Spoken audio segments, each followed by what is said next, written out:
बिस्मिल्लाहिर्रहमानिर्रहीम। Welcome to ACC online academy Pak. आज मैं आपको इस चैनल में बताऊंगा कि किस तरह से आप मैनेजमेंट अकाउंटिंग 1 को अच्छे तरीके से पास कर सकते हैं। और कुछ की टर्म्स हैं, कुछ बातें हैं, कुछ पॉइंट्स हैं जिसकी मदद से आप मैनेजमेंट अकाउंटिंग 1 को अच्छे तरीके से पास कर सकते हैं।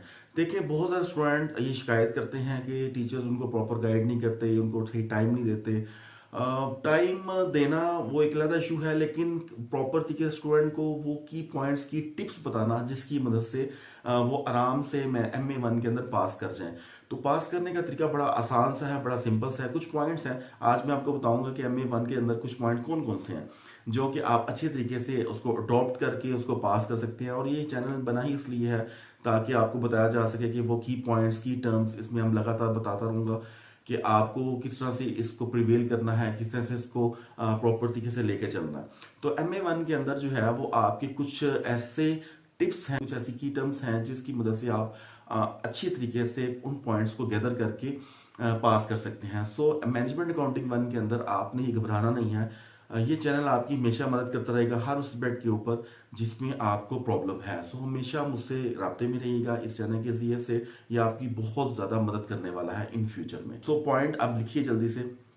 नंबर 1, बेसिक फार्मूला एंड की टर्म्स आपको पता होना चाहिए। यानी जो MA1 की बेसिक फार्मूलास हैं, की टर्म्स हैं, की पॉइंट्स हैं, कौन कौन से बेसिक फार्मूलास हैं वो आपको पता होना चाहिए। आपको उस पर ग्रिप होनी चाहिए। अगर आपके पास वो बेसिक फार्मूलास जो कि MA1 के अंदर हैं और की टर्म्स जो कि MA1 के अंदर बहुत इंपॉर्टेंट है नहीं है, तो व्हाट्सएप नंबर की जरिए से मंगवा लें जो कि नीचे चल रहा है।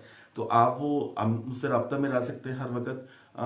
लेकिन सारी बात है, हर एक को जवाब नहीं दिया जा सकता, लेकिन बहरहाल मेरी मदद से या एडमिन की मदद से आपको ये जवाब दिया जाएगा। और आपको की टर्म्स और अगर फार्मूलाज MA1 के चाहिए तो हम आपको व्हाट्सएप कर सकते हैं इजीली। सो बेसिक फार्मूलाज या की टर्म्स के ऊपर फोकस करना है और इन फोकस करते हुए इन पॉइंट्स का ख्याल रखना जो मैं यहाँ पे बताने जा रहा हूँ उसको जल्दी से लिखिएगा। Formulas and implementation of cost of good sold. जैसे इम्प्लीमेंटेशन किस तरह से करना है कॉस्ट ऑफ गुड सोल्ड के ऊपर, उसका फार्मूला क्या है, उसको किस तरह से लेके चलना है वो आपको पता होना चाहिए। अब स्टूडेंट को ये नहीं पता होता कॉस्ट ऑफ गुड सोल्ड का फार्मूला क्या है, उसके अंदर कौन कौन सी चीजें आती हैं, तो उस पर फोकस करें। तो नंबर 1 पॉइंट में फार्मूला की पॉइंट्स में कॉस्ट ऑफ गुड सोल्ड का फार्मूला नंबर 1 है, यानी इतना इंपॉर्टेंट है ये।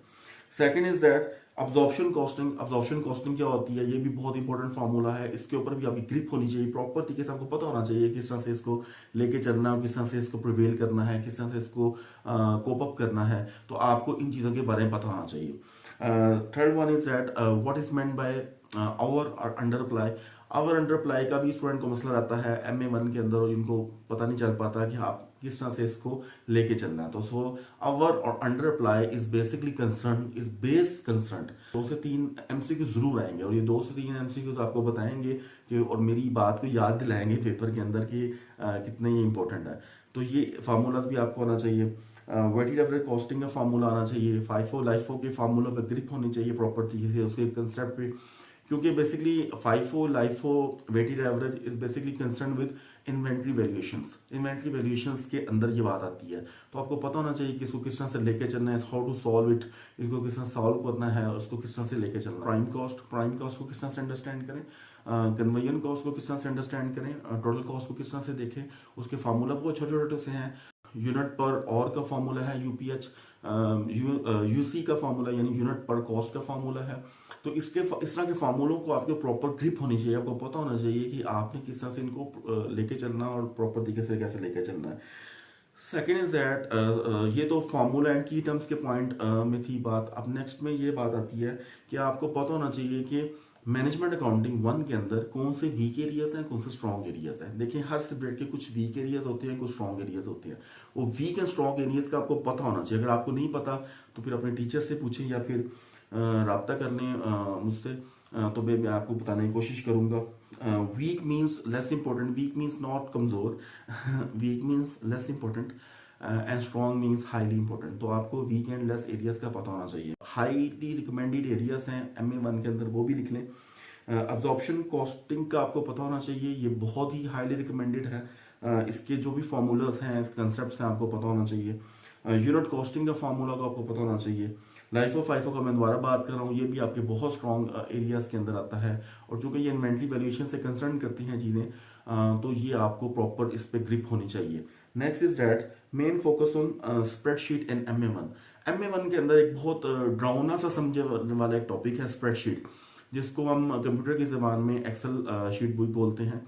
एक्सेल शीट जो है वो आमतौर पे टीचर्स एक गलती करते हैं। अगर कोई टीचर मेरी बात सुन रहा है तो मैं ये थोड़ा गाइड करना चाहूँगा माज़रत के साथ, और स्टूडेंट्स को भी मैं बताना चाहूँगा कि आपको स्टडी टेक्स्ट के जरिए से एक्सेल समझ या स्प्रेडशीट समझ कभी नहीं आएगा। आपको पता होना चाहिए हाउ टू प्रैक्टिकल प्रैक्टिस, इस एक्सेल शीट को कैसे प्रैक्टिकली प्रैक्टिस करना है, इसको किस तरह से लेके चलना है, इसके फार्मूला कैसे बनते हैं, इसके फार्मूला में जो जर्क्स हैं वो क्या क्या हैं, रोज एंड कॉलम्स के अंदर फार्मूला वो किस तरह से सिंटेक्स के तौर पे लिखा जाता है। तो ये तमाम चीज़ें आपको पता होनी चाहिए। आपको पता होना चाहिए how to insert a table, how to insert the graphs, how to insert the charts, और डिफरेंट तरह की और भी बहुत सारी चीज़ें हैं जो कि मैं यहाँ पे सब कुछ तो नहीं बता पा रहा, लेकिन स्प्रेडशीट के अंदर आपको इन तमाम चीज़ों के ऊपर ग्रिप होना चाहिए। और प्रैक्टिकली जब स्टूडेंट के माइंड में स्प्रेडशीट कंप्यूटर पे नज़र आएगी और वो जब अपने पेपर में बैठेगा तो उसको वो रिवाइज होगा, जो वो प्रैक्टिकली किया होगा उसमें रिवाइज होगा। लेकिन अगर आप खाली स्टडी टेक्स्ट पढ़ लेंगे या पढ़ा देंगे तो इज़ नॉट गुड। तो मैं स्टूडेंट से बात करना चाहूँगा, स्टूडेंट से ये कहना चाहूँगा कि आप काइंडली अपने टीचर से या जिस भी अदारे में आप बात कर रहे पढ़ रहे हैं उनसे बात करें कि हमें एक्सेल की प्रैक्टिकल क्लासेस दी जाएं, ताकि आपको प्रॉपर तरीके से उसका नॉलेज हो, प्रॉपर तरीके से उसके बारे में आप बात कर सकें।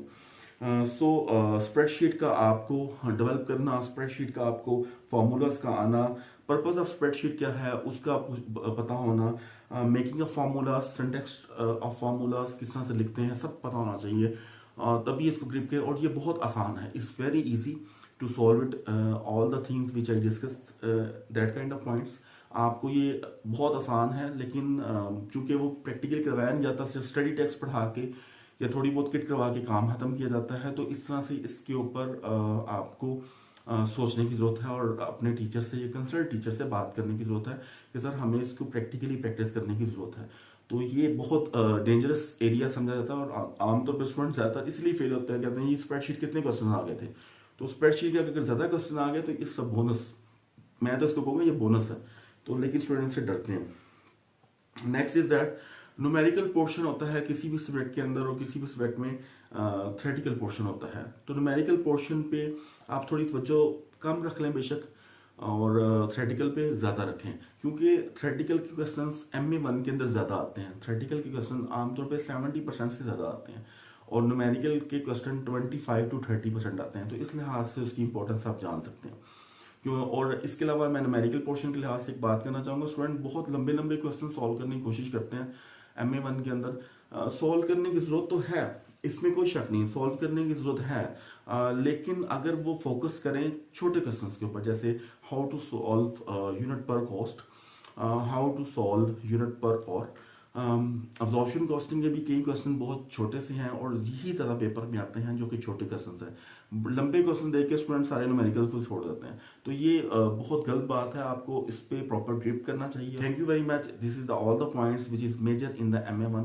सो नेक्स्ट वीडियो कौन सी हम चाहिए कमेंट में लिखें। Thank you very much.